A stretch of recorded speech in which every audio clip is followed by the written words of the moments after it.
All right, Nick, let's talk about the Las Vegas Raiders. This is a team coming into the season. We kind of hyped up because it is a very good team. There's a lot of really good players on this team all around the ball, especially on offense. You have a ton of playmakers. On the defensive side of the ball, you've got some really notable stars, and then there's a mix of pretty decent guys, a few younger guys trying to make their name. So all over the ball, this is a solid team. And I think the moral of today's story is they are too good to have done this bad early in the season. And I think there's a turnaround. Obviously, new coach, new coordinators, new everything, new system. Kind of got to grow into stuff like that. And that's kind of what the story of today is going to be. But before we get into that too much, Raiders fans, in the comments below, let us know who's been your standout for this season so far. You know, you've got Max Crosby, who's always been great. Has Devontae Adams lived up to your hype? Matt Collins seems like a really good player in this last game. Very impressive. So let us know in the comments below who is your standout so far this season. But Nick, what do you got on the Raiders? So you alluded to the point there perfectly, Miles. This is a team 0-3 through 3 games, 3 close losses, but they have all the talent in the world. They're good at quarterback, all pro at wide receiver, great playmakers on defense. You know, they've got a third down guy in Renfro, elite tight end in Waller. They do have some issues on the O-line, but outside of that, this is a really talented roster. I'm sure there's a lot of concern in Raider Nation right now why this team is 0-3. And Raider Nation, you're not the only one concerned. So this is a report from Raider Maven as part of Fan Nation. This is an interview that was done with Derek Carr, and I'm going to quote the interviewer first. Following the loss, Devontae Adams had mentioned that it's okay to be frustrated, but to use that frustration to move you guys forward. Do you follow that same sentiment? And here's what Carr said. Yeah, absolutely. It's okay to be frustrated. I've been here 9 years. I've been frustrated my fair share of times. One, it will crumble you, or two, it will motivate you. When your back is against the wall, or when it's the hardest, or when everything's against you, whatever that may be, it's going to crumble you off in the distance, or you'll keep fighting and try and be part of the solution. So it's okay to be frustrated as long as you're still a good teammate. Derek Carr was then later asked about the number of productive team meetings they've had with after the tough losses. And he says, this is Carr again. He says, it's a different culture, right? Josh and the coaches, there's different players. It's not the same team. So we couldn't go about it the same way that we had been the last couple of years and how we'd fight through adversity. All right, Maya. So what we're seeing here, obviously, is Devontae Adams being frustrated. A lot of players have been frustrated. There's been reports of players-only meetings. There's been coaches' meetings. Josh McDaniels reportedly met with the owner. A lot of frustration visibly around it. I'm going to talk about that and why I like that. You hear a lot about teams in the NFL that get off their slow starts. They don't have a sense of urgency. They say, listen, we'll just keep doing our thing. We'll work through it. We'll figure it out. We'll grow, and we'll figure it out over the course of the season. The only teams that can do that are teams that, like the Tom Brady-led New England Patriots that already had everything right. They just had a bump in the road. You knew they were going to be fine.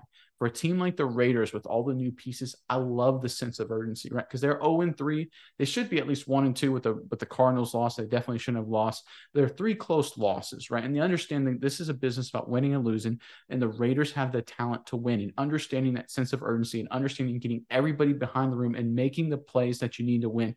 I think it's important. And I love the fact they're acknowledging that out in the open.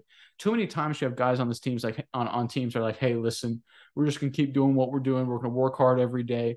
No, I love the fact that Devontae Adams has come out and said, this is frustrating. This is tough. I love the fact that the leaders on the team have called players-only meetings to hold people accountable. Because to make the difference, as close and competitive as the NFL is, you need to have those little extra things to push you over the edge, to not only say motivate you, but give you that extra energy and that extra focus to propel you to some of these wins and close games. What are your thoughts on the Raiders and everything going right now in Raider Nation? So, Nick, so far, when I look at the Raiders in these past couple games, obviously, first one, tough loss to the Chargers. And it was kind of a close game, 19-24, I believe was the score. So close game, not too bad. And then the following week to the Cardinals, that was, you start out so hot, go up 20-0. And then all of a sudden there's a second half collapse, especially a fourth quarter collapse, allowing 16 points, allow them to come back in overtime to win the game. So that's always tough as well. And then you look at this week, another extremely close loss to the Titans, where, you lose by 2 points. These are all games that are very winnable, and there's a theme to all these for me as well. If I'm looking at it, there's been phases of the game that Raiders have been good. Like, obviously, this second half, this past game with the Titans, they shut the Titans out in the second half. Okay? No points allowed, period, in the third and fourth quarters, and they just couldn't mount the comeback. They weren't able to do it. But they fall apart in the second half versus the Cardinals the week before. They have phases of the game that they've executed well, and I think they're kind of just waiting to string it all together. They have to put everything together to be this complete team, and that's what we've seen. We've seen flashes here, flashes there, on offense and defense, but they haven't been able to complete all phases of the game. What do you think? Well, and that's part of why you need to get the whole team in a room and get everybody involved in the right direction. Because you brought up the great point is they have the players like Max Crosby, a guy you brought up. They have guys on defense. They have guys on offense. They've got a guy in McDaniels. I know he failed in Denver, but I think he's a smarter coach and is a better coach than his record indicates. I think they have all the pieces in place. It's just getting everything aligned at the right time to win football games, right? Because you can have a game where it's a shootout that you lose, 38-35, and then lose a defensive struggle the next week, 13-10.